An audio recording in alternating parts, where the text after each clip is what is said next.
Well, hello everyone. Welcome to the channel. Welcome to my hometown, as a matter of fact, Williamson, West Virginia.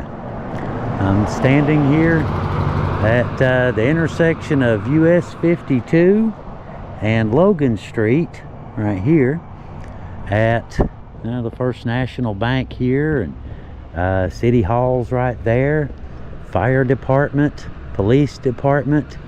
But we aren't here for any of the municipal buildings today.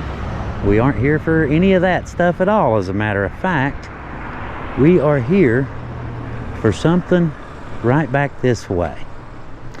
We have a story to tell you guys today, a couple stories as a matter of fact, and one of our classic searches as well. Some of you know we like to do this stuff in the fall and winter. You know, get out in the mountains and go look for these old lost places, historic sites, things like that. It's not quite winter yet, but it's close enough. But anyway, right here is where our story begins. This old building right there. The old Alvon Hotel in Williamson, West Virginia. Now, before I get into this, I guess I need to kind of set the scene just a little bit. It's a cool night in May in 1967. The Alvon Hotel here, or Big A as it was also known by locals, was once one of Williamson's most talked about landmarks back in its day. The Alvon wasn't just some run-down flophouse. It was a lively and notorious spot where people came from all over to drink and gamble and party and meet the ladies. Locals knew what went on behind its doors.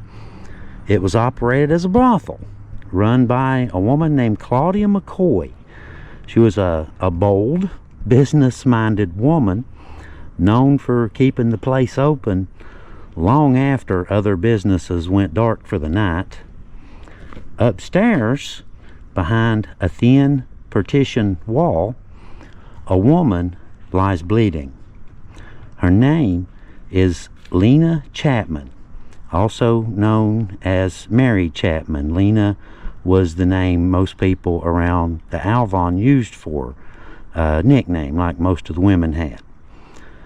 That night, Mary Lena Chapman, 46 years old, from McVeigh, Kentucky, had checked into the Alvon with a man from across the river in Jenkins, Kentucky, named Casey Mullins.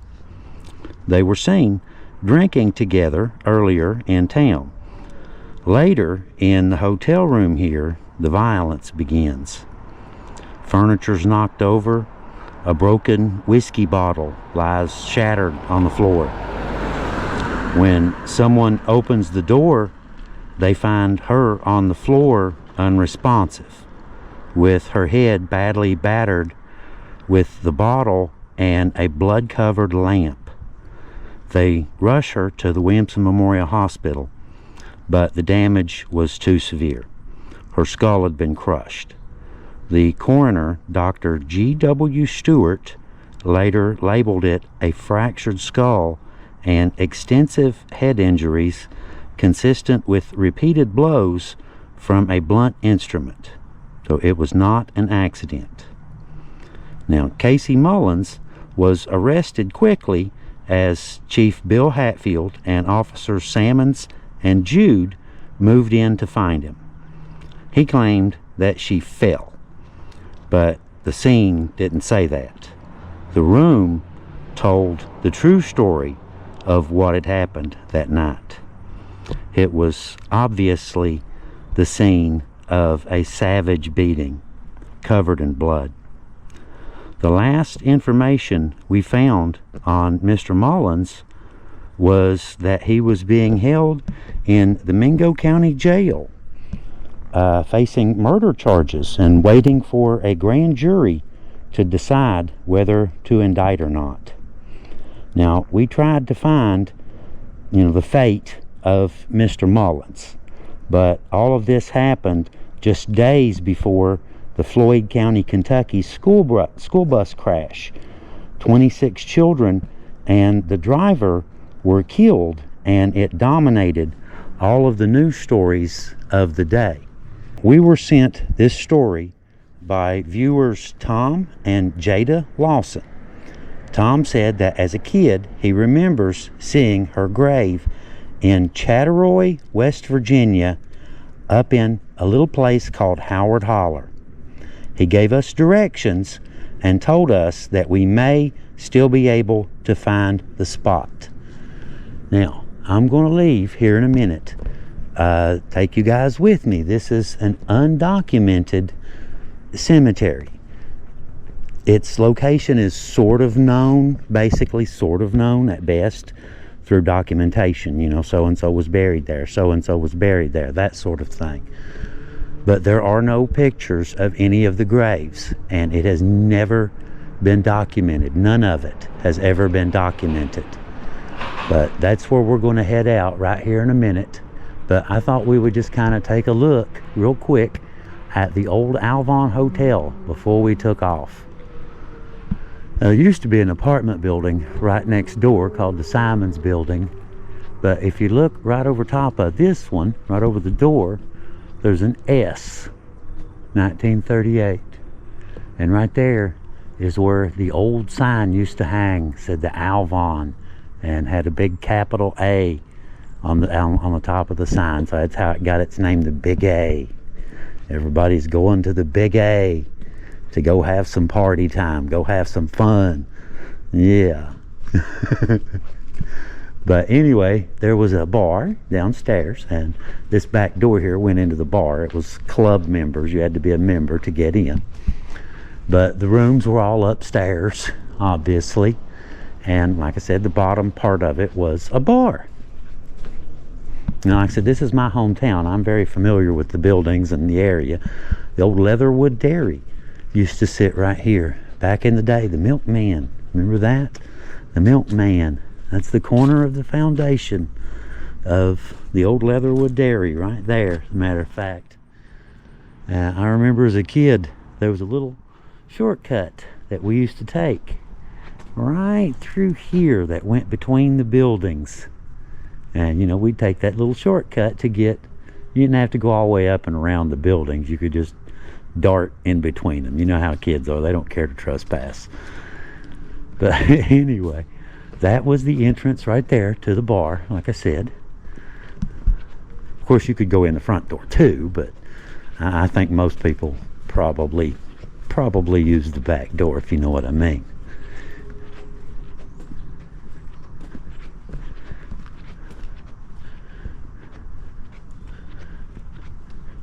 But there are all sorts of stories about this old building. There was a guy who died right here, as a matter of fact, right there. Gunshot wound. Died right in front of the door. And you can see right there where there was an arch. You can see what's left of it. Right there. There was an arch that went across and connected to the Simon Building, which sat right here. It was an apartment building. Hello, kitty cats. How y'all doing? I guess that's appropriate. It was a cat house. Meow.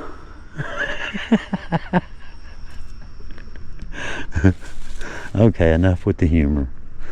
Anyway, all right, we're going to head out here in a second. Apologize for that. But we're going to head out here in a second and get serious. We're going to head out and go try to find this old graveyard. Now, I have some rough directions on how to get there, but it's going to be back in the woods. Near as I can tell, looks like about a quarter of a mile of a hike, but you know, you don't know till you get there. You just don't know. You know, that's the whole point. But there's someone else that we're looking for, and I will tell you guys the rest of the story when we get to where we're going to begin the actual search. You know, this right here is the easy part. Going to find the place is not so easy. That's the tricky part. But that's where we are headed now, to head up in Chaturoy. There's a little holler, not too awful far from here. It's in 10 minutes. Head up into Chattaroy, into another little holler called Holler. And this graveyard should be all the way up in the head of Holler somewhere.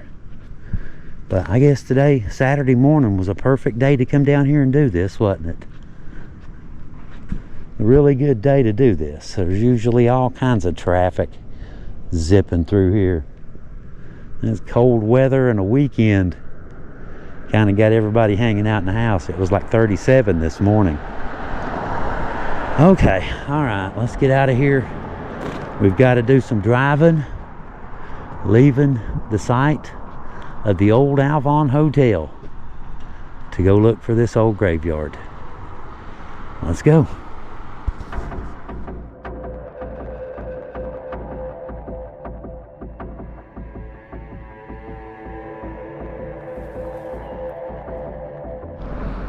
Well, I've made it to the mouth of Chattaroy, and Holler is way up in there, and I have to go all the way up in Chattaroy, all the way up to Holler, and then up into Holler. How you doing?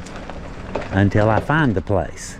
But I just thought I would stop here and thought I would stop here and show y'all something real quick. Now, okay, he's looking for somebody else. This right here is the Tug River, right over there. It's at, goes right by the mouth of Chattaroy. In case any of you locals might be curious how Chattaroy got the weird name Chaturoy, it has to do with Native Americans that lived here. Chattaroy, we call this the Tug River now, but Native Americans, they called it Chattaroy, the river, and so that's how the holler of Chattaroy got its name. I remember that from a totally different story, but I just thought I would stop here for a second and kind of point that out real quick. Now, I knew, as a matter of fact, I didn't know Claudia. That was, she was before my time, to be honest, Claudia McCoy. I did know her daughter, Ella Mae, who ran the brothel for another decade or two after Claudia McCoy. I used to cut Ella Mae's grass and stuff like that. I remember she used to give me pop. I liked her. But that's what hillbillies, it's all of it is pop. Doesn't matter if it's grape, cola, whatever. There is no soda here. It's all pop, all of it. Anyway, thought I would throw that in there. But anyhow, we're going to head on up here. Like I said, I just thought I would. Oh, hey, how's it going? Thought I would stop here. That's a friend who runs one of the local rental businesses, Sport Outfitters. But anyway, I just thought I would stop here for just a second and show you guys the mouth of Chattaroy real quick. I headed up into that holler and just thought I would stop and mention that real quick. I thought it was kind of interesting, how the place got its name. The Native Americans called the river Chattaroy, and now we call it the Tug, but that's how the place got its name. All right, let's head on up here and go find Holler and head all the way up in there to the very end of Holler, and then we'll start walking from there. We're going to have to do some climbing. We're going to have to do some hiking on this one. All right, let's go get to it.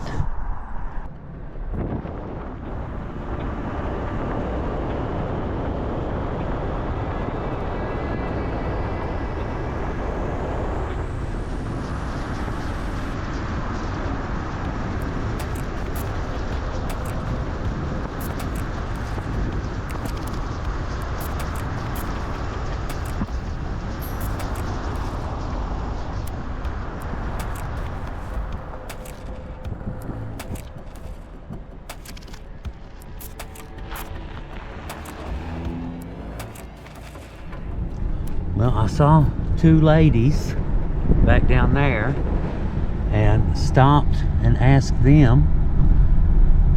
Yeah, there's Precision Heating Van. I could probably stop and get him to show me. He probably knows. I've been up in this holler, but it's been, oh my God, 30 years something like that, and I didn't go to a graveyard, you know. I'm not sure if that might have been my left fork or not, but we will find out, won't we? We'll hunt. I like getting out doing this kind of stuff. I enjoy it. Don't care to stop and ask for directions either. I'm not a salesman and I'm not a politician. That'll usually get a little bit of a giggle at least. You know, they're not wanting to shoot you right off. Should be the end of the pavement. I'm not sure if I should have went to the left down there, but we'll find out.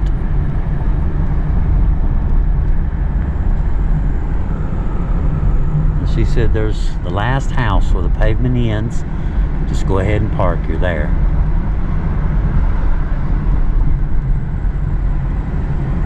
Figures, don't it? Seems like everything I go looking for is just after the pavement ends, a little ways.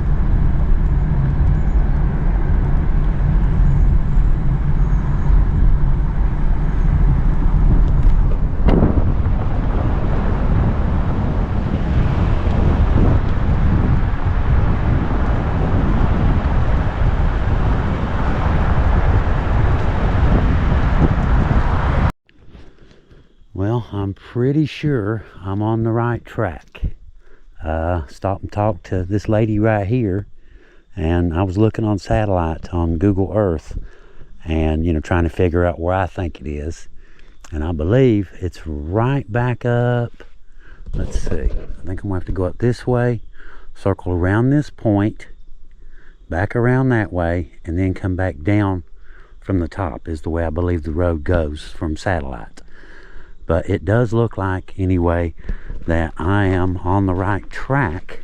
She said right here, she said the same thing that the two ladies down the holler said earlier. Your car ain't gonna make it. Your Mustang will not go up that trail. Yeah, I believe them. This one rut right here at the beginning kind of eliminates the Mustang as a possibility. I thought about bringing the UTV, but whatever. Here we are. It's too late now. So anyway, all right, I guess I get my backpack, get my stuff together, and hit the mountain. It's been a while since I've hit the mountain, and to be honest with you, I really do enjoy it. You know, I enjoy getting out and looking for these old places, these old historic sites and old graves and things like that. You know, I like to get out and do it. I enjoy it.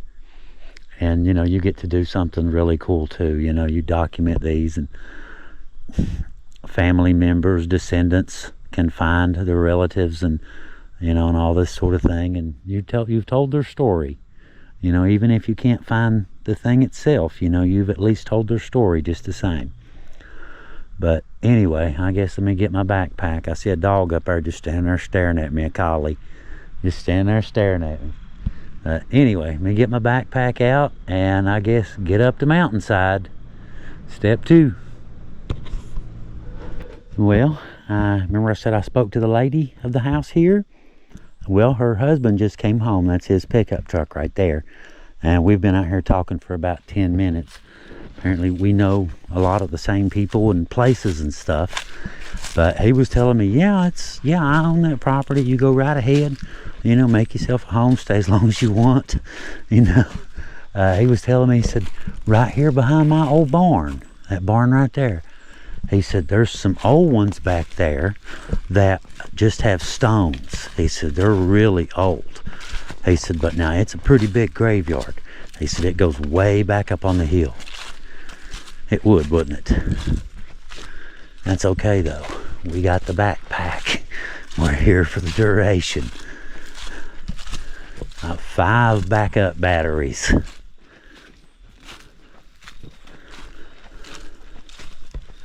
I see a fence. I could almost got the car up here if it wasn't for that one rut. I don't know about getting it turned and getting it back down.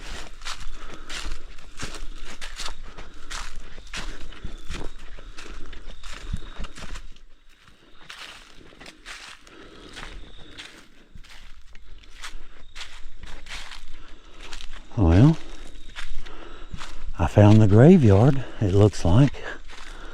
Found the beginning of it. Now let's see, he said his barn's over there, and there's stones behind it. And from what I could see on Google Earth, I was thinking you go up that one and have to loop back around and come back down. I didn't know you could come up right here. So that helps.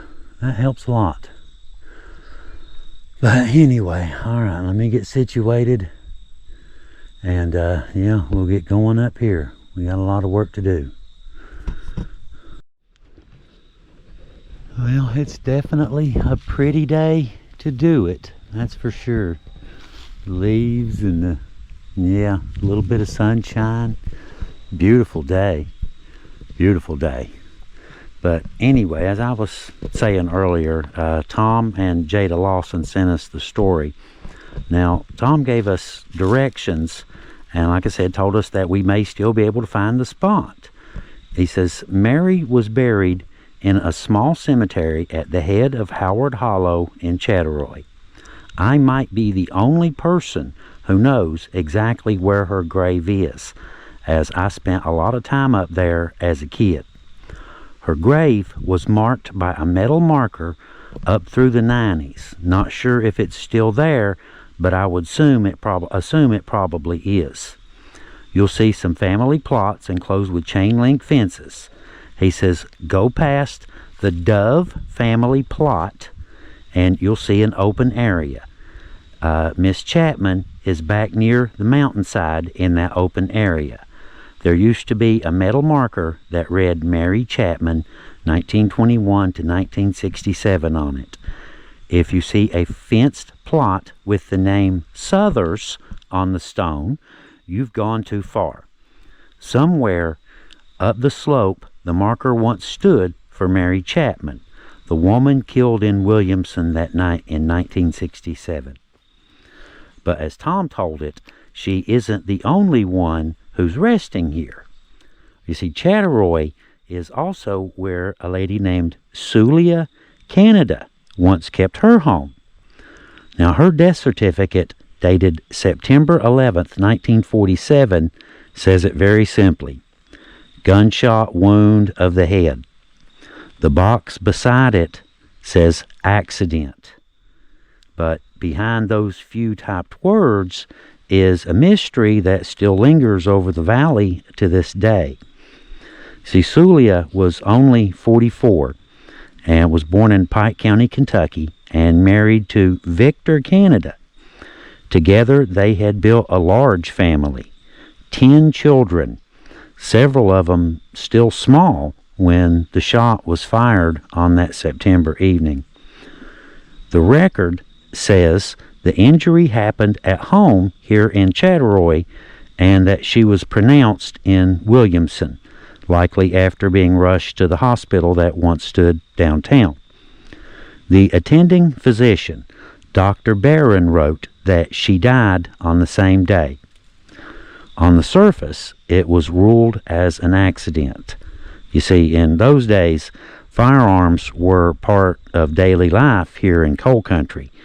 Rifles leaned behind doors, pistols rested in drawers, fully loaded and ready to go. Nearly every family owned one. When someone was shot, coroners often checked accidental discharge unless proof of malice, some intentional, deliberate shooting, was proven. Guns went off while being cleaned or while someone tried to unload them. No detailed report survives to this day. No police statement, no newspaper follow-up, and no court file. The Williamson Daily News issue from that week only carried a few short lines. Miss Sulia, Canada, 44, of Chattaroy, was fatally injured yesterday when a gun discharged in her home. And that might have been all that was ever said. She was buried 2 days later in what was called by them the Leonard Cemetery, also known by locals as the Chattaroy Cemetery, Scott Cemetery, or Howard Hollow Cemetery, with the funeral director J.T. Allen handling the arrangements. Whatever happened inside that house that day, the family closed ranks around their loss and never spoke of it again, at least not in public anyway. The certificate went into the state archive as is, and life had to go on for the children that she had left behind. Tom wrote about her grave too. Miss Canada's grave is one of the highest up the hill. To access her grave, you go into the first part of the cemetery you come through and ascend the hill, maybe 100 to 150 feet. She had a white, homemade concrete stone. Standing here today, I can almost see the little frame houses that once dotted the hollow, you know. The hills are close, and the bark of a dog, the ring of a hammer, or most certainly a sudden gunshot would have rang out on a quiet Thursday evening in 1947. I can hear an ATV way down in the holler right now. Was it a moment of carelessness? A tragic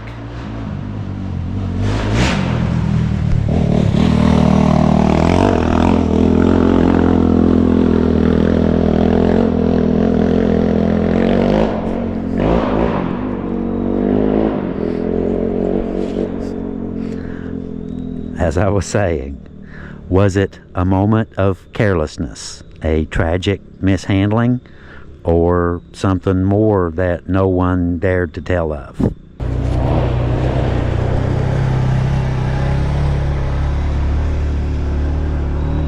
Kind of wish I'd brought my side-by-side now. Could have drove right all the way up here, but I didn't have to walk very far, so I can live with that. But anyway, I guess now that we've got our story taken care of and we know who we're looking for two people in particular, but while I'm here, I'm going to go ahead and document everyone that I find, names and dates and death, you know, that sort of thing. And as usual, we will update all that stuff on Find a Grave and Ancestry and all that sort of thing, and leave a really wide breadcrumb trail so that any of these people come to look for great-grandma's grave, or descendants many years from now come to look for these people. We'll leave a little trail for them, because like you, their story is just as important as yours or mine or anyone else's. All right? So I guess there's nothing left to do now. We've done covered the story, what we're doing, who we're looking for. So I guess there's nothing left now but to get into it and get started looking. Well, I have worked my way up and kind of looked around just a little bit, but let me go back to, in the post he says go past the Dove family plot. This is the Dove family plot right here. Mary, Thomas, Nathan. Past the Dove family plot and you'll see an open area. Miss Chapman is back near the mountainside in that open area. There used to be a metal marker that read Mary Chapman on it. Now I glanced back here just a second ago and I'm pretty sure I found it. There's no metal marker. The metal marker is gone, but it's the only one back here, as you can see. And right there is the wall. That's the edge right there of the graveyard. Of this part, there's another older section back over on the other side of that hill. Looks like there's a couple in there too, over there. I see one right back that way. But I'm assuming that this one right here is probably Mary's grave right here. And I guess it's good to see that someone still remembers her. She hasn't been forgotten. You can see there's Halloween flowers on there. Those are pretty fresh. So somebody still remembers her. And you can see there's a stone, but the metal marker, I looked around and I didn't see a metal marker anywhere to be found here. And like I said, this is the only one. This is the only one that's in this spot. And I looked I don't see anything, any sunken spots or anything right here on this hill that would indicate a grave. Now, according to the man that owns it, he said back across the hill there on us behind the barn, there was some old ones. So we'll work our way over there in a little while and just to kind of double check. But I'm pretty sure, odds are, that's Mary's grave right there. So we've still got one more to find here and then document everything before I head back out. Rest in peace, Mary.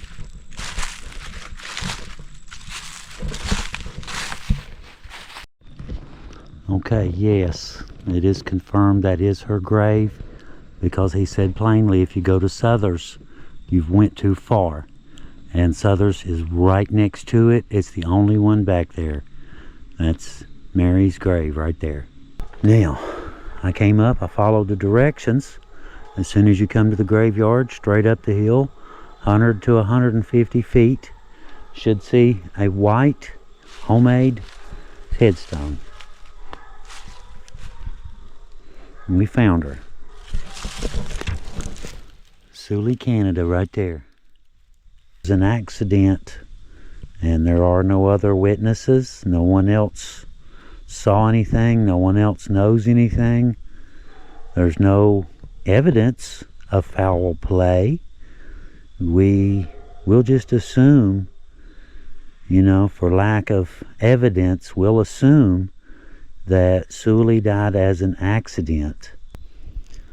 But either way, two people who died early under unusual circumstances, and we just thought we would come out here today and see if we can't find these two old graves and tell you these two stories about these two girls whose lives ended much too soon and they wound up here.